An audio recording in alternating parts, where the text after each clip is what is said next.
No, ja som sa do Bardejova prisťahoval v roku 1979. Predtým som tu bol len niekoľkokrát, priznám sa, v 58. na školskom výlete. V 68.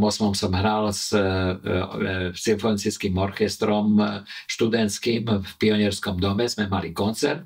No a potom som prišiel filmovať do Skanzenu a otvorenie Jasu napríklad som filmoval ako televízny pracovník v televíznych novinách.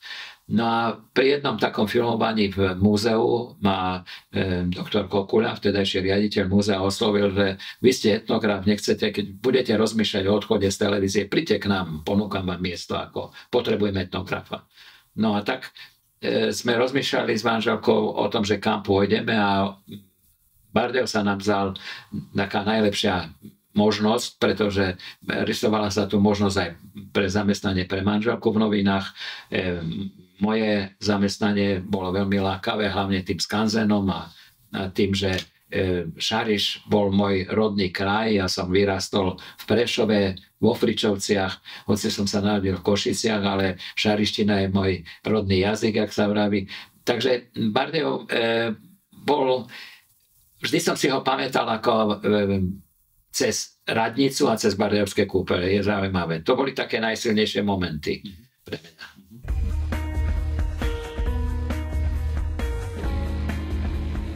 Tak ja žijem v Komárove, na dedine, takže je to troška iné, pretože skutočne, ale sledujem čo sa deje v Bardejove, snažím sa sledovať hlavne na internete, čož je dobré, ten internet, niekto hovorí, že jeho to otravuje, jeho nie, ale keď žijete takto na dedine a mimo to, že posledných 10-15 rokov som bol mimo Bardejov, bol som v Martine a v Bratislave, tak tie kontakty by som neudržal s tými ľuďmi. A tak, keď aj nepíšeme si dennodenne, vidíme, čo kto robí a viete, na čo môžete reagovať. V minulosti bol jeden veľký problém. Vy ste zareagovali na niečo, alebo ste napísali článok a ten vyšiel o 2 roky a 2 roky trvala odozva.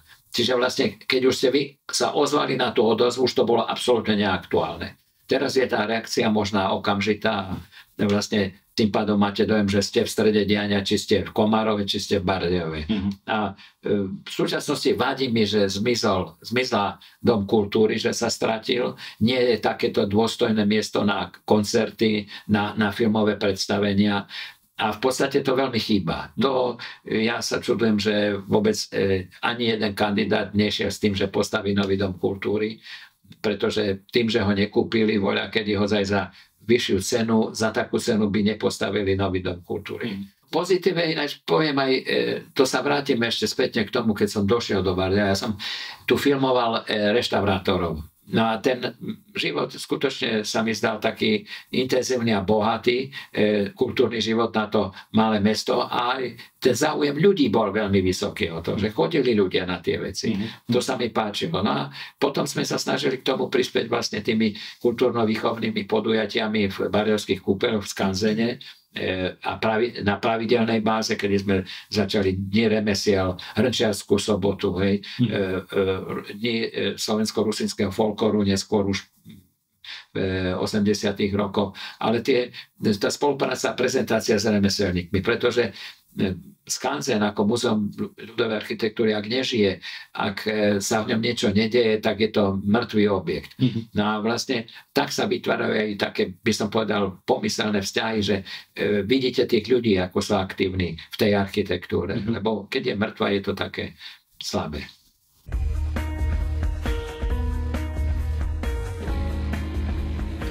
No, ja som jeden z tých muzejníkov, ktorý som aj vyštudoval muzeológiu a mňa napríklad bavili, čo nikoho nebavia, inventúry v muzeu. Lebo vždy robíte inventúru aj na cudzom oddelení. A na historickom oddelení ma to úžasne bavilo, lebo historické oddelenie má skvosty v svojich zbierkach. Ako v textile, tak aj vo výtvarnom umení. Časť je vystavená len v radnici napríklad, ale veľa vecí je v depozitároch, čo by ešte si zaslúžilo pozornosť. V podstate Priznám sa, keď som študoval u profesora Sokolova v Moskve, sme mali rok drevne ruskú ikonopis, tak sa mi zdala ikonopisná maľba taká fádna oproti barokovej a renesančnej sakrálnej maľbe. Na západe sa mi zdala taká jednoduchá, veľmi primitívna by som povedal. Hoci už Rubľov je nádherný a to už je tak vplyv renesancie, ale tu Bardejovské múzeum bolo a je najväčším zberateľom vlastne ikon na Slovensku. Je to cez 400 ikon. A v tom čase sa bola jednak výstava v 70. rokoch, ktorú pripravil pán Frický ešte. No a potom neskôr sa pripravila expozícia. V Bardejovských kúpeľoch bola expozícia ikon. No a keďže tom ikonám sa venoval práve Miťo Lovacký a nebol stále k dispozícii, aby tam sprevádzal, tak v podstate ostalo to sprevádzanie ako na mňa. Aj na sprievodkyne, ale keď došli nejakí funkcionári alebo nejakí ministri alebo čo, tak už riaditeľ zavolal mňa, lebo ja som bol po schode vyššie, tak poďte posprevádzať. No a začal som sa venovať intenzívnejšie a hlavne začalo to vlastne pri inventúre tých ikon. A chcem povedať, tá etnografická stránka je skôr taká sklbená s tou formou toho vyjadrenia a toho maľovania pre pochopenie jednoduchého človeka. Preto sa hovorí, že ikonostas je, by som povedal, taký obrázková Biblia. Že tam máte v tých jednotlivých radoch máte tých lokálnych svetcov, potom máte miestny rad ikon, potom máte zastavenia, teda 12 najväčších sviatkov roku, máte hore starozákonných prorokov, novozákonných, no a proste je tam všetko, čo potrebuje kresťan vedieť k tomu a nemusí vedieť čítať. No a práve Bardejov jednak tá expozícia, tá je fantastická.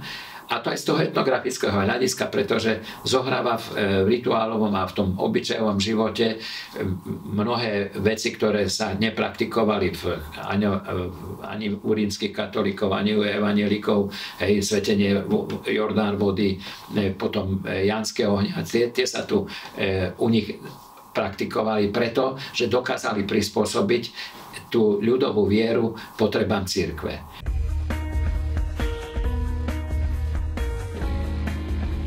Viete, máme kostol, fantázia, máme radnicu, fantázia, hej? Máme ikony, prírodovednú expozíciu a suburbium, židovské suburbium, hej? Lebo často sa hovorí, to nemám rád, keď sa hovorí ako suburbium a myslí automaticky židovské. Suburbium je celé predmestie.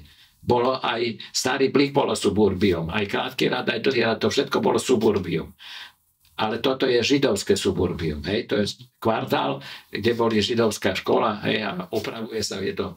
Ale to je 5, to absolútne za jeden deň.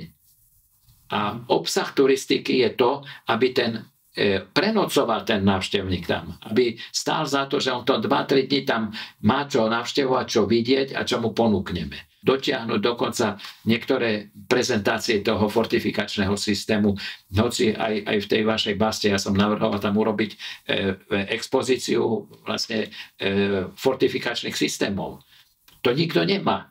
Sem tam na hradoch vidíte, teraz hrady sa objavujú, ale nie je to. Ale musíme pre Bardejov vytvoriť vlastne tie podmienky, aby tých ľudí tam tu zodržať, aby reštaurácia sa uživí sama, hotel sa uživí, ale tieto musí vytvoriť štát, musí vytvoriť župa, musí vytvoriť okres, musíme sami vytvárať možnosti iniciatívy ľudí podporiť, aby to miesto, ten turistický bod, kde tam prídu tí ľudia sa pozrieť a že by mali dojem, že sa oplatí prísť na pár dní do Bardejova.